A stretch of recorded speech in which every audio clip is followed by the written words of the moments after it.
Okay? So, ang pinakapunto ng topic na ito ngayon ay yung effects of the government intervention on price controls.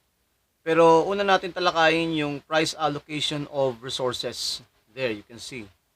So, tingnan natin yung first data that I prepared. Okay, so here. So, what does the price allocation of resources means? So, in market economies, guys, prices are the signals yan, that guide the economic decisions and thereby allocate scarce resources. Right? So, mahalaga talaga yung pricing. Then, for every good in the economy, the price ensures that supply and demand are in balance. No? The equilibrium price then determines how much of the good buyers choose to purchase and how much sellers choose to produce. Okay?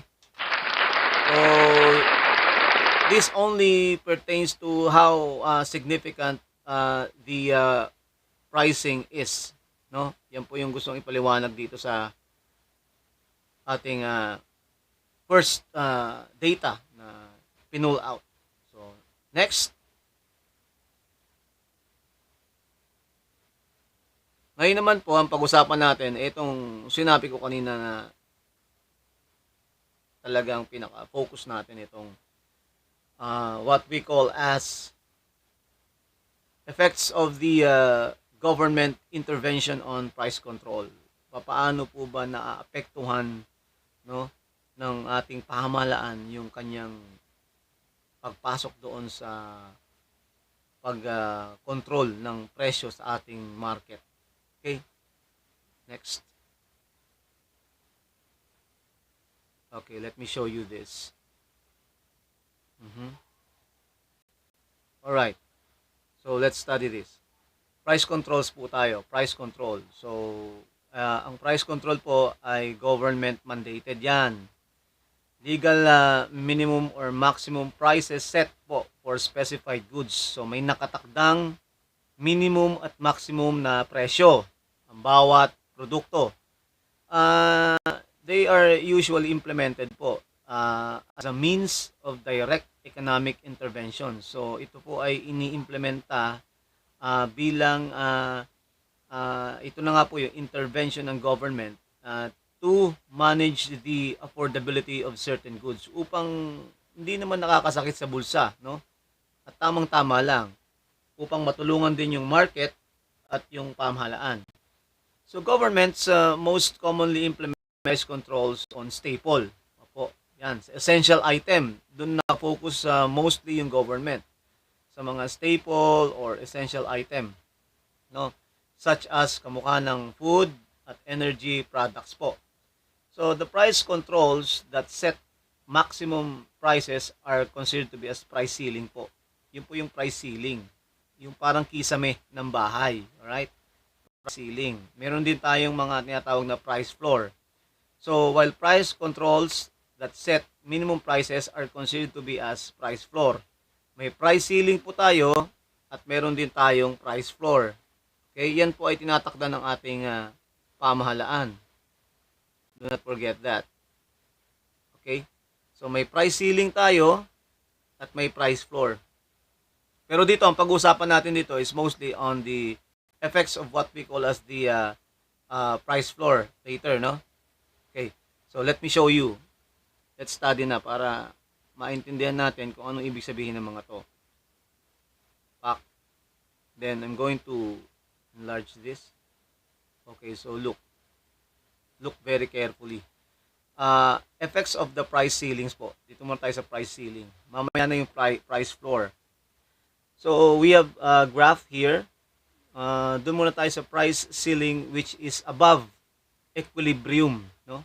Kung makikita ninyo, we have an equilibrium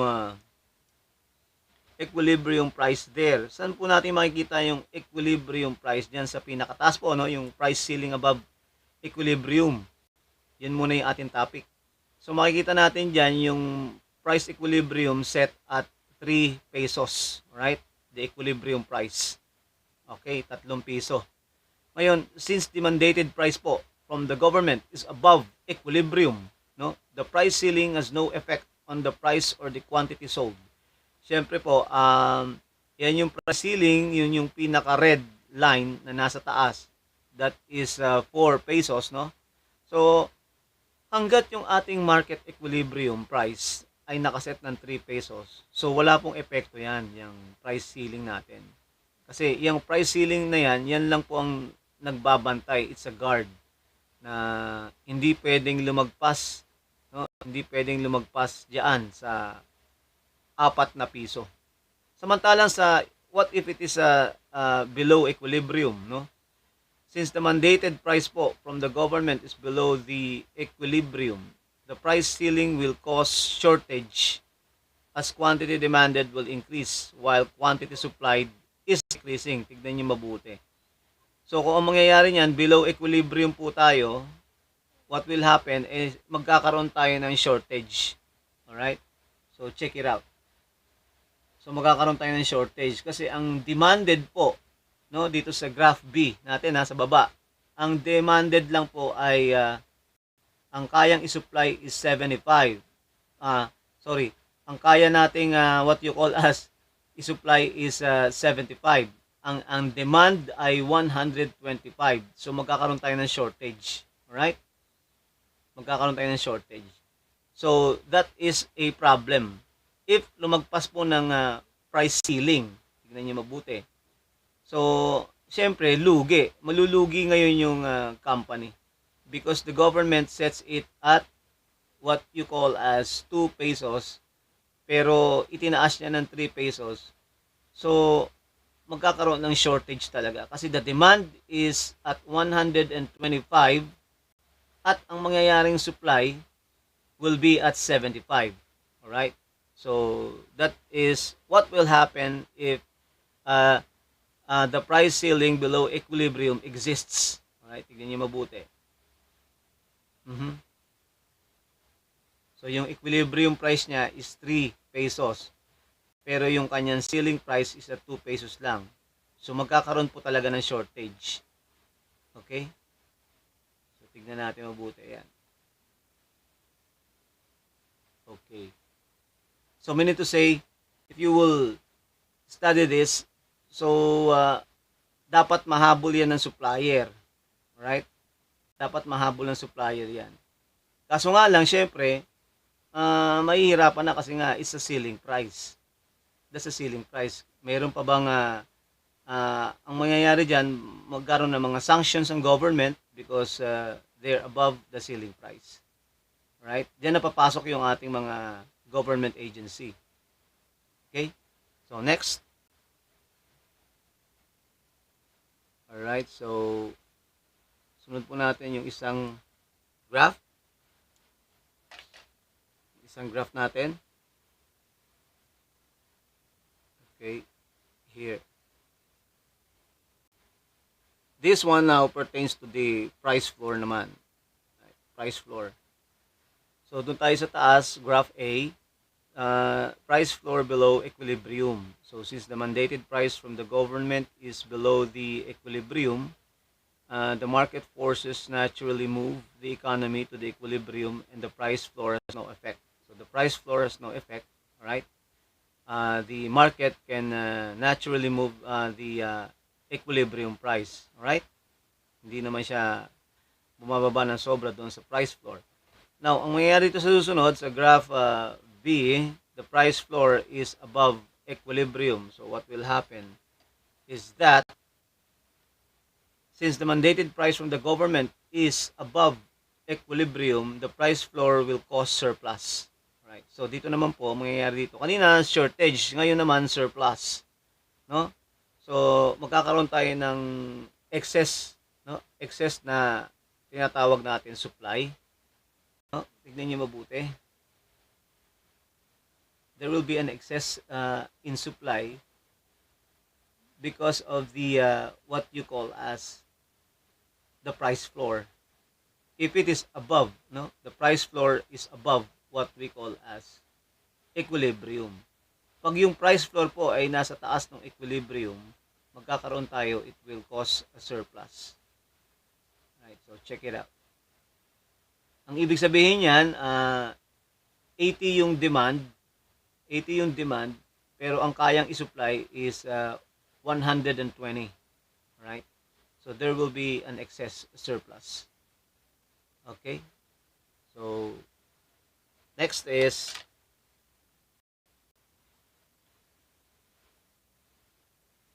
sunod na po natin ang okay. There. So effects po ng taxes on sellers and buyers to market outcome. Okay, tax incidence, manner in which the burden of a tax is shared among participants in a market. Right? So, syempre, if there are, especially the EVAT, no, extended value added taxes, which are imposed dun sa mga products, no? Okay, so, meaning to say, yung burden of tax is shared po among the participants in the market. Ibig sabihin, yung taxes na imposed by the government becomes a part of what we call as the cost of production. So it's an input price po na ipinapatong doon sa ating produkto. Okay? So analyzing supply curve and demand curve, we have 3 steps. Number 1, decide whether the law affects the supply curve or the demand curve. Number 2, decide which way the curve shifts, right? And number 3, examine how the shift affects the equilibrium price and quantity. Ganyan ang pag-analyze at natawag nating supply curve and demand curve. Right? So, next is demand forecasting tayo. Right? Let's talk about what we call as the demand forecasting. Okay, I'll show you this. Look at this one. Alright. So, when we talk about the demand forecasting, it pertains to a process, alright? A process of making estimations. No, it pertains to a process of making estimations about future customer demand over a defined period using historical data and other information. Kaya nga demand forecasting dahil we are forecasting po. We try to predict. So proper demand forecasting gives businesses valuable information about their potential in their current market and other markets so that managers can make informed decisions about pricing, business growth strategies, and market potential. Okay? Without demand forecasting po, businesses risk making poor decisions po about their products and target markets. And ill-informed decisions can have far-reaching negative effects on inventory holding costs. So customer satisfaction, supply chain management, and profitability. So doon po magkakaroon tayo ng mga tinatawag na what we call as business risk, no? Businesses risk na maaaring ma-create without using this demand forecasting. Next is okay, this one. So it enables an organization to take various business decisions such as planning, production process, purchasing raw material, managing fund, and deciding the price of the product. No? Yan po yung tulong ng demand forecasting. So an organization can forecast demand by making own estimates called guess estimate or taking the help of specialized consultants or market research agencies. So ganyan po kahalaga yung natawag nating demand forecasting. Okay? So hindi siya dapat isang tabi o ibaliwala.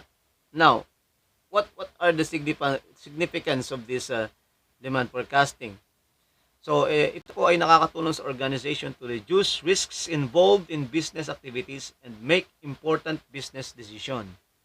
So, apart from this po, yung demand forecasting provides an insight into the organization's capital investment and expansion of decision.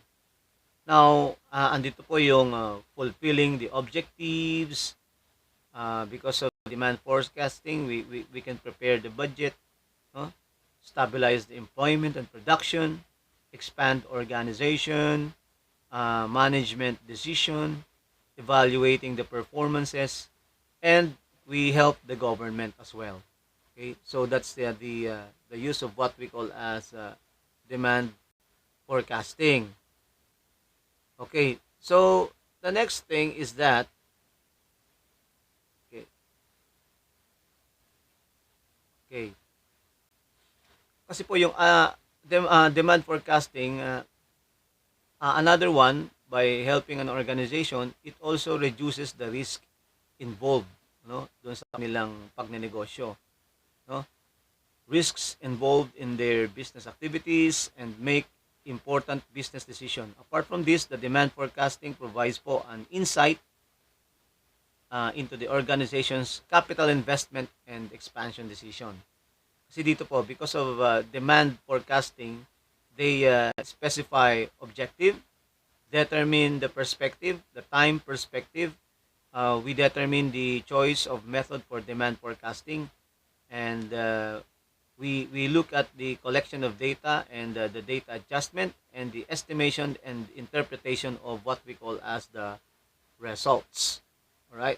So that's the use of what we call as the demand forecasting. So napakahalaga po talaga nung tinatawag nating demand forecasting. So that's it. So please subscribe to my channel, then watch, like, share, and comment, and then ring the notification bell to give you an update to my upcoming videos. So hanggang dyan na lang po tayo. So magandang umaga po sa inyong lahat, and God bless us all. God bless the Philippines. Bye-bye.